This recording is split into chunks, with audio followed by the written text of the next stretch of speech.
you want to talk about that we're going to turn off the recording after and can have discussion? Right. In addition, if you would like, at the end, we'll turn off the recording after the presentation and after a first sort of run of questions, so that if you have something that you wanted to ask that you didn't want included in the recording, you'll still have a chance to ask that. Yeah. All righty. Yeah. Take it away. Okay, here we go. All right. So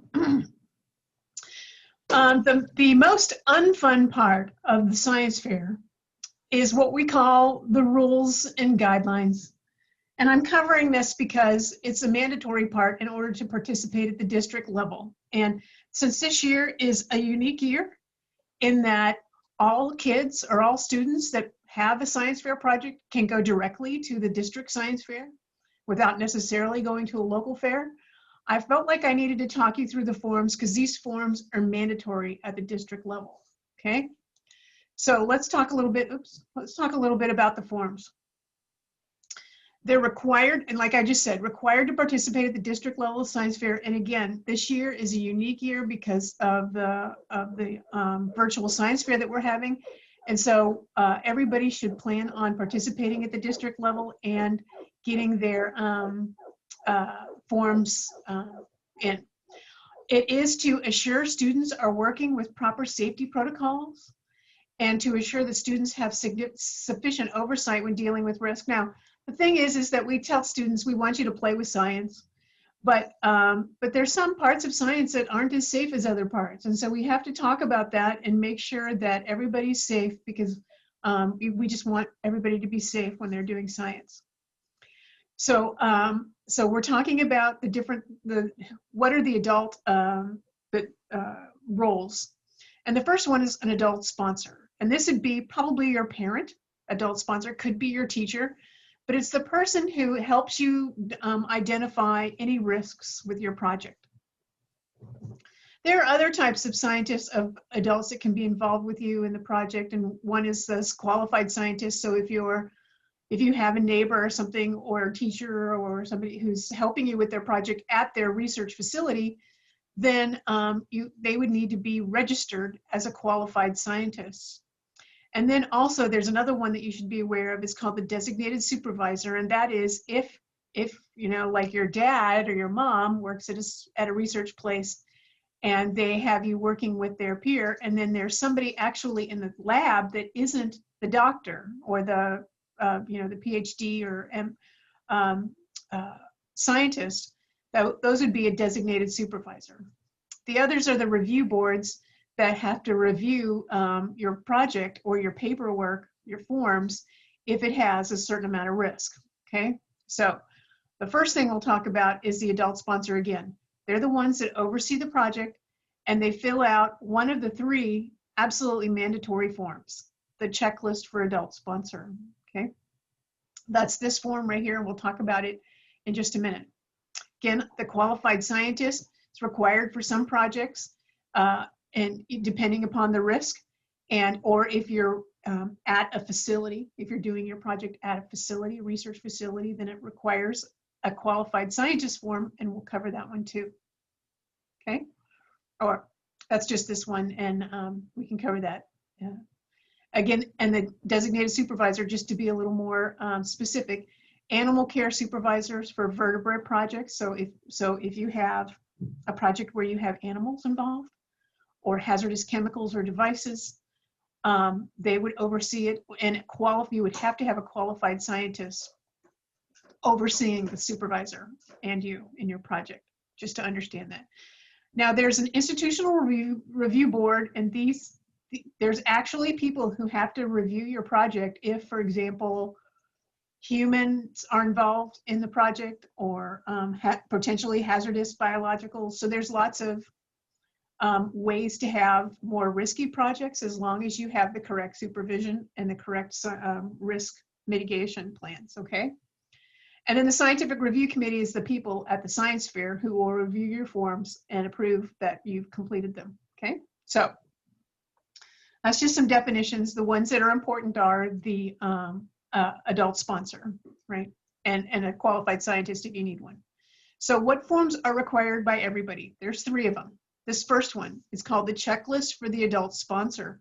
So this is when, this is the one that is filled out by your person who's helping you identify risks. And they have to, I don't know if you can see this, so maybe I'll get out of this and get to the form itself. Hang on, sorry. Okay, so the checklist for the adult sponsor. So the first thing they have to do, so this is your parent, they have to say, yes, I have read the guidelines and the rules. The ISEF is the science fair standard for pre-college science fairs. Okay, so this is the standard ISEF science rules. Okay, so they're saying, so this adult sponsor, which should be your parent, could be your teacher, but probably your parent, they've reviewed the guidelines and they're working with you and looking over your student checklist and research plan, and I'll show you that one in a minute, and that they've discussed possible risks. So they have to check these boxes in order for you to be able to participate. And then here comes the safety questions, right? Does the project include humans or animals, vertebrate animals? Does it include potentially hazardous biologicals, which include microorganisms, our DNA and tissues? And then items to be completed, and this is all projects need the adult sponsor checklist, which is this form, the student checklist, which I'll show you in a minute, the research plan, and the approval form. The other two forms, these aren't required by everybody, but if you're at a regulated research facility, there's a form for that. And if it's a continuation, sometimes you have a project that you want to continue, like you've got a really cool project one year, I'm going to continue this project and I'm going to, you know, add this other variable or angle kind of thing. And so you would have to fill those out. And then here's where they start to come in with the other stuff. If there's humans involved, and this isn't to discourage you necessarily to have human participants, but it is telling you that there's a lot of regulations for humans because it's so easy to have a human project where you go and you interview a bunch of people or have them taste test something or whatever, right? So this is really important because, you know, just to keep in mind, you know, when you have humans involved and there's rules like privacy rules when it comes to people and their medical or any kind of research, and there's health issues for, you know, even taste tests. You would think that a taste test would, but even that, you're responsible for the safety of what people are doing, and even jumping jacks, right? So any kind of human thing where you're asking people to do jumping jacks and chew gum at the same time, who knows what you're doing. But, you know, those kinds of things, always you have to have human form, and if the student is less than 18 years old, then you have to have their parent too. Just keep that in mind, it's important. Vertebrate animals. You know, there's a lot of people who want to do science fair projects on their dogs. But there's a whole lot of rules around that, and these have to be reviewed because scientists or, you know, the people who are throwing these science fairs want to make sure that any animal is safe, right? So we'll talk about a little bit of that, but even, you know, there's a lot of forms for, not a lot, 2 forms for vertebrate animals, 2 forms for humans. And then of course there's potentially hazardous biologicals. Now, these are cool things to do. My daughter did projects every year with Petri dishes and stuff like that, but you have to follow potentially hazardous biological forms and rules in order to participate with this. It's just very important. Chemicals and devices also.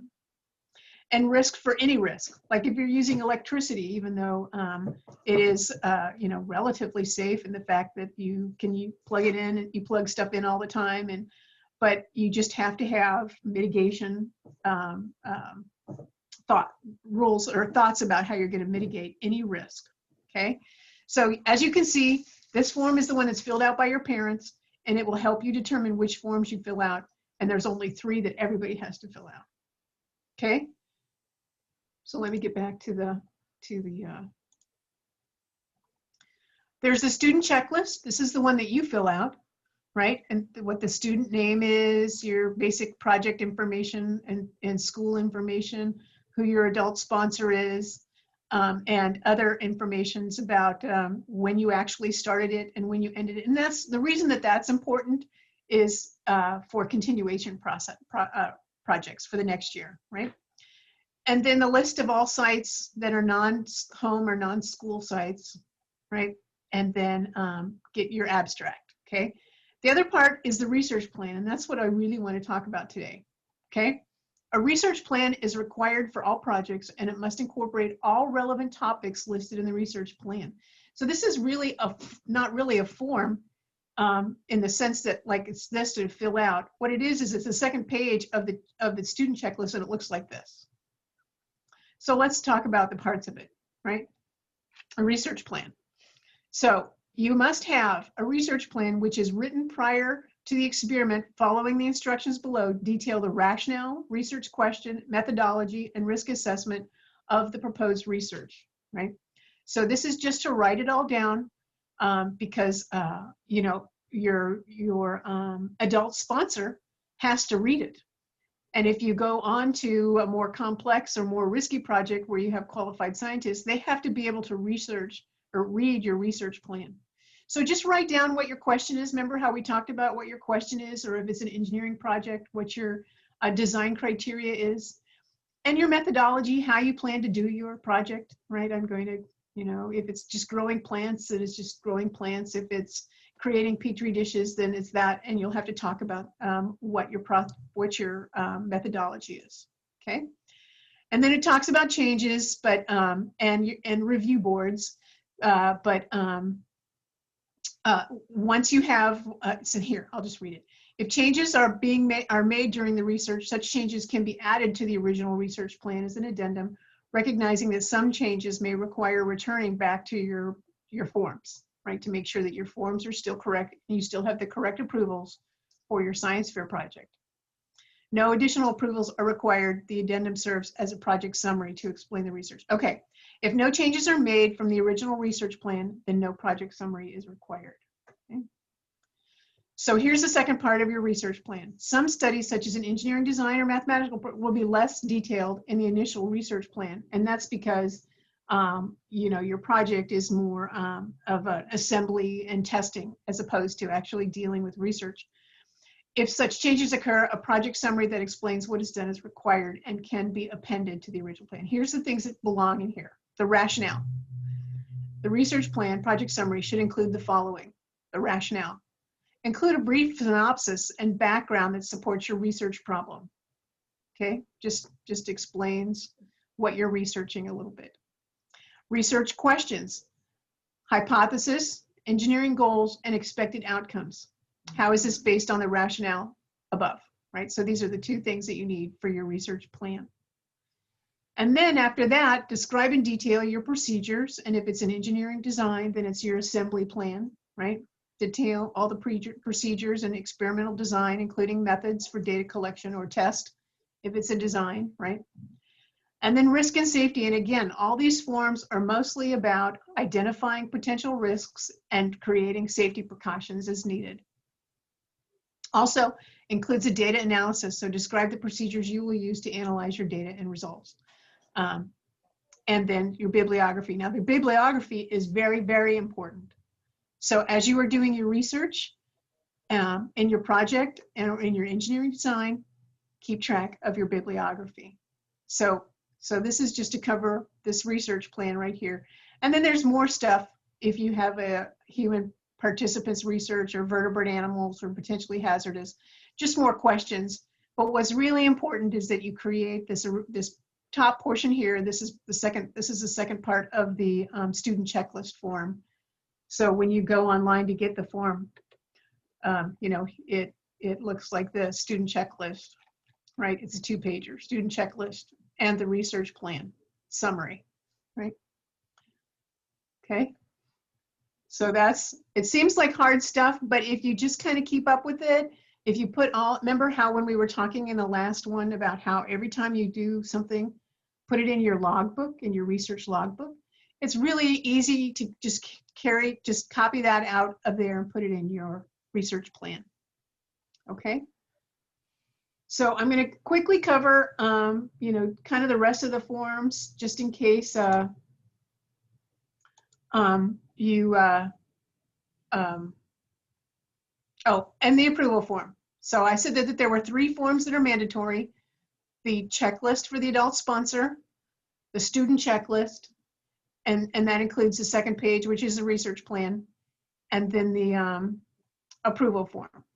Now here's where, so this is where people start to get confused. So in the approval form, you put your name, your signature, and the date, your parents' name, signature, and date.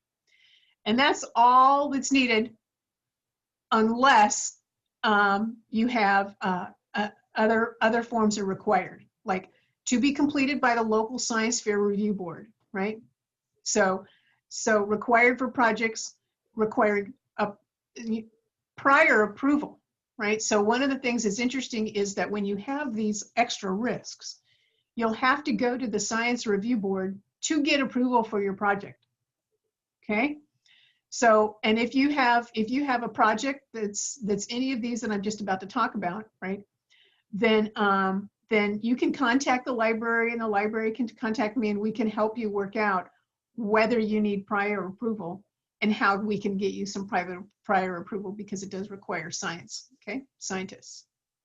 Just so you know, okay, that there's prior approval. Now, couple things, right? Research institutions. So if your mom or your dad works at a lab and you'll be working with their peers at a research institution, there's special forms for that. Just keep that in mind, okay? That's what it looks like, okay?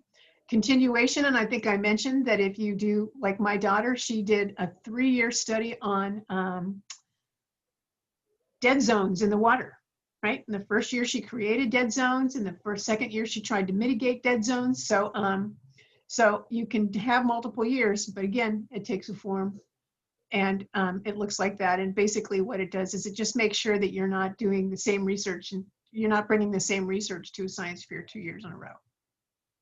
Let's talk about human subjects, okay? What are human subject studies? Human subject studies involve living individuals, of course, that makes sense, right? Intervention or interaction with them, or a collection of identifiable private information. Excuse me. So the 2 reasons you would need to fill out human subject forms is if you work with them, or if you are collecting private information, okay? Exempt studies, which means you don't have to have prior approval beforehand, right? So let's say you're doing a product, you're a design engineer and you're doing product invention, and you are asking people what they think of your product, right? So product testing does not require a human studies form. So if you have a product and you're asking them to you know, try out your soothing music or whatever, as long as there are no health hazards, no personal data collected, and no feedback directly related, or the feedback is only related directly to the product, then you don't need a form. Also, studies using pre-existing publicly available human data, like databases, you don't need a form. Other additional possible exceptions is observations. So one project that somebody did was they put, I think I mentioned this last week, where they put out a bowl of candy at a mall and a sign that said, "Take only one." And then, and so they, you know, was far away and took notes of the people who walked up and how many people took one and how many people took 10, right? But then their philosophy for their project was that if there was a mirror there, that people would behave better, right? That if they actually saw themselves taking more than what was allowed, would they behave differently? That is called a behavioral observation, right? Where you're not talking to them, you're not working with them, you're not interacting with them, you just are, you know, collecting data on them. So that would be an exempt study, okay? No interaction, no manipulation into their environment, and no recordings of any personal identifiers, okay? Or studies using certified some database information that's always available, okay? So human subject research, a review board review and approval must be given to you before any experimentation begins, if you're using humans. Research subjects 18 years of age or older must give consent. So if the This is where it's kind of funny. You go into a classroom to do a research study. So many people do this. And they need to have the research or an approval of their parents to be involved in a research project. It sounds like it's heavy work, but it's just being safe, right? We're just being safe. So research subjects under the 18 must get their parents' permission. Okay, so even if you're going into a classroom, you have to get all of the kids' parents' approval for them to be in your project. Okay, the IRB evaluates the project and determines the risk level, whether there's a need for a qualified scientist, and whether you need special written permission for the project, right? Or what is required for the permission, okay? A risk evaluation. So there's also a risk evaluation. So is there risk? No more than minimal risk. Anticipated harm and discomfort is risk, right? Greater than encountered in daily life, right? So anticipated harm or discomfort, it sounds crazy, but you might be asking people not to eat for a while, right? Or if part of their experiment is to go without an afternoon snack. So if they're uncomfortable because they're hungry, right? Anticipated. But there's nothing allowed that allows harm, just, you know, like discomfort, like not eating your afternoon snack.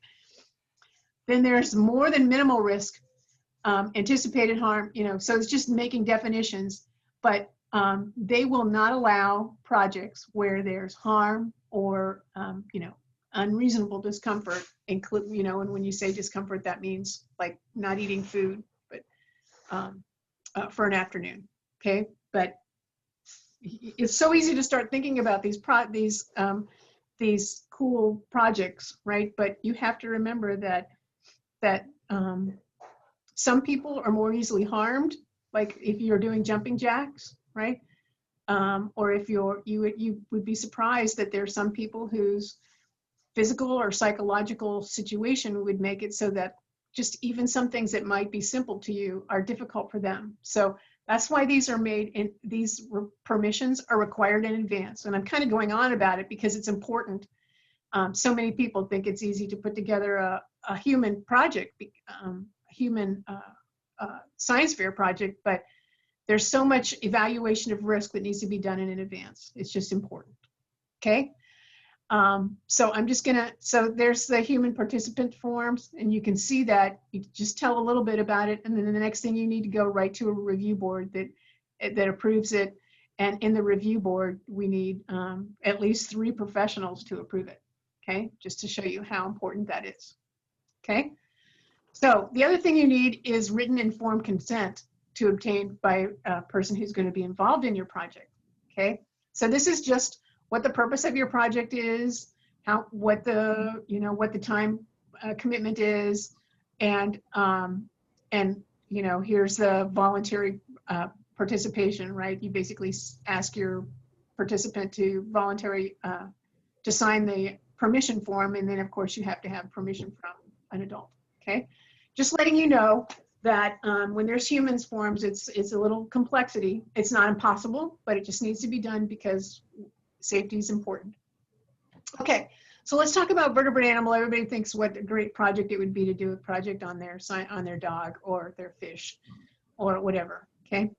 So, of course, a vertebrate animal is a live, non-human vertebrate animal, embryos or fetuses, birds and reptile eggs within 3 days of hatching, all other non-human vertebrates, including fish, at hatching or birth. So that's what they are if you have vertebrate animals. And I've had people with the fish experiments that we've had to say, no, you can't do that to fish, right? So prohibited animal studies, induced toxicity studies. So, oops, hang on. I lost track of where I was. There you go. That's it. Yeah. So induced toxicity studies are against the rules. So just an example, we had one kid that was eliminated from being able to participate because their toxicity study was on worms. And they, you know, did a project that basically ended up killing worms, and you would think that, but those studies are just not allowed. So toxicity studies, will this poison toxin, blah, blah, blah, kill anything. Absolutely no. No way. Okay. Behavior experiments with, like mother-infant separation or learned helplessness. So you can't treat animals badly in order to, say, I wonder what it's like if we take this little animal, this little doggy away from mommy who's, right, so just to say that these things, these science fair projects that people think are interesting, and the questions might be interesting, but if harm is involved, including even the slightest harm, like mother-infant separation, it's not allowed, okay? In predator-prey experiments, right? And even with ones that you would think, okay, what if a big spider and a little spider? No predator-prey experiments, okay? So here's another one. If you're doing it with your dog, you cannot allow weight loss, right? So whatever you're planning, like feeding him special foods or, anything, you cannot allow weight loss. And here's the death rate. So if you're doing an experiment with worms or something like that, and there's 30% or greater death rate, then it's not permitted, right? So if you're doing something with your animals and they start to die, the experiment must end, okay? So just to kind of cover it, it's really important. These sound like heavy rules, but they're really, reasonable rules, I think. Safety for you, safety for other humans, and safety for animals. Yeah, so other one I want to cover is behavioral animals are exempt. So behavioral observation of animals. So if there's no interaction, like if you're watching birds in your backyard, hummingbirds, or if you're watching squirrels in your backyard, feeding them and seeing what's right. If it's anything where you're not interacting with them, but you are just observing them, and there's no manipulation of the environment, like you can have observational projects, like squirrels running around or chasing each other or running across or whatever. Any of those are allowed. Okay, just watching them is just fine. Okay, regulated facilities, and I mentioned this before about like at your mom's work or something like that. Examples of non-regulated work sites are like your home or school. So if you're doing your project at school, it's still a non-regulated site and you don't have to fill out extra forms. Or if it's a farm or a field, something like that, you don't have to extra forms. It has to be if you are doing it at a university or a government research place or a private lab or private business, then and it will require the regulated site form. Okay.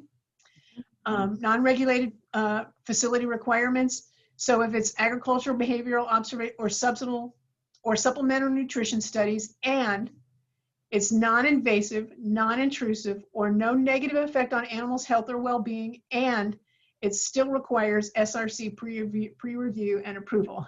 Okay. So if it's not at a facility, but you're doing it with animals, then it requires pre-review approval, just because they want to make sure everybody's safe. And okay, so this is the form. This is the form if you're not doing it at a research place, and then there's a form if you are doing it at a research place. Okay, there's the form for research. Okay, let's talk about potentially hazardous biologicals. That sounds like fun, huh? So what is that? Well, let's call it microorganisms like a bacteria, viruses, fungus, recombinant DNA, and human or animal tissue or whatever, right? Okay, so it used to be that we used to have this really cool experiment where you just, scoop up on a Q-tip germs from a handlebar at school, and you just see what grows.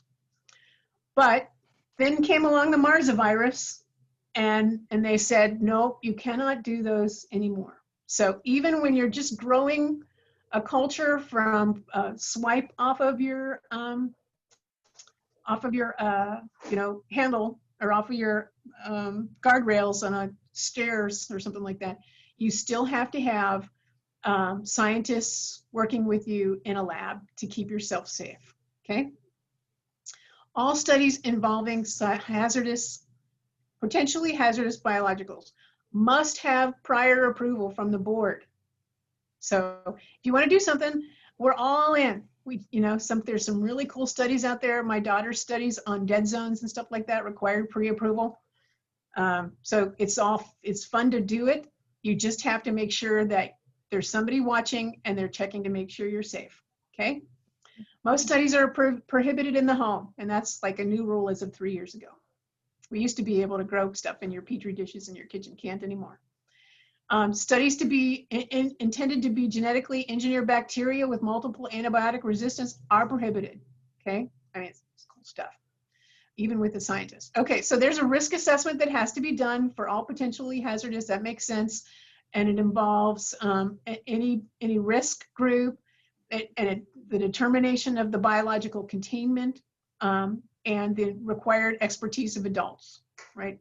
And the final assessment of a biosafety level. Okay, and this is pretty heavy stuff, but one day if you like this stuff, you might be doing it, and just keep in mind that there's a form that has to be filled out and an approval that has to be done at the Science Review Board Committee. SRC affiliated committee has to sign off to be prior to your science fair. Okay, so what is exempt from a review?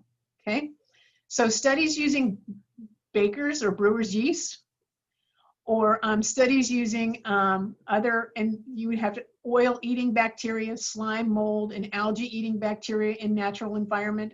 Not exempt if cultured in a petri dish. Okay, again, no petri dish is culturing anymore, but there's lots of cool stuff that you can do. We can help you if you're interested. Find projects that fit inside there, and of course, science studies exempt from prior review. And Form 3 are those that include protists and other similar microorganisms, research using manure for composting, fuel, or other non-culturing experiments. So if you're creating fuel or energy, studies using commercially available color changed coliform water kits. So those don't need the SRC review. And then studies involving unknown microorganisms. I think I mentioned this. Cultured in a petri dish, they're now called biosafety level 1, which means they need special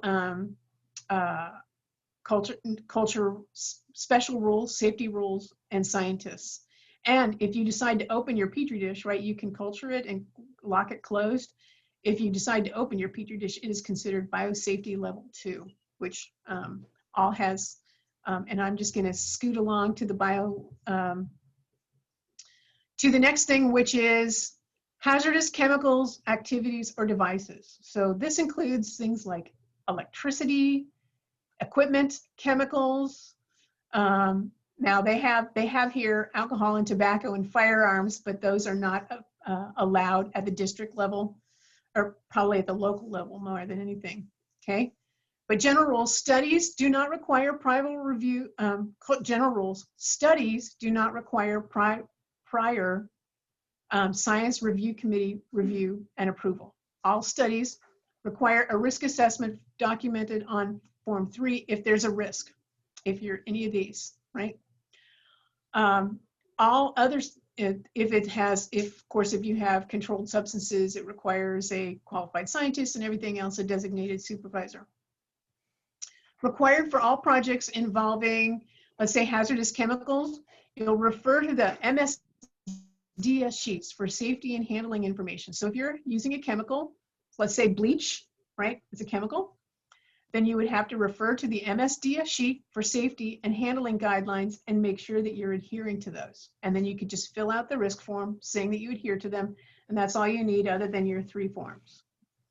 Hazardous devices like electricity or stuff like that, again, just mention what it is, how you're keeping yourself safe, and then in your risk assessment form, and of course your adult sponsor will have to sign off on that. Okay, hazard activities, skateboarding, right?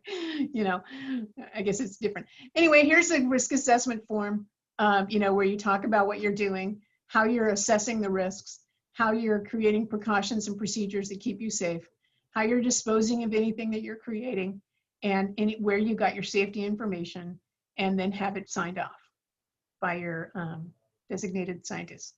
Okay, so that seemed like really, really tough stuff, but it's really important stuff, because science fair, we just want kids to experiment with science, but we want them to experience science safely. So I think we'll go to questions next, and then we can break off if anybody wants to discuss, and stop recording if anybody wants to discuss their. Thanks. It always takes longer than I expect. That's okay. Does anybody have any questions that they'd like to ask now?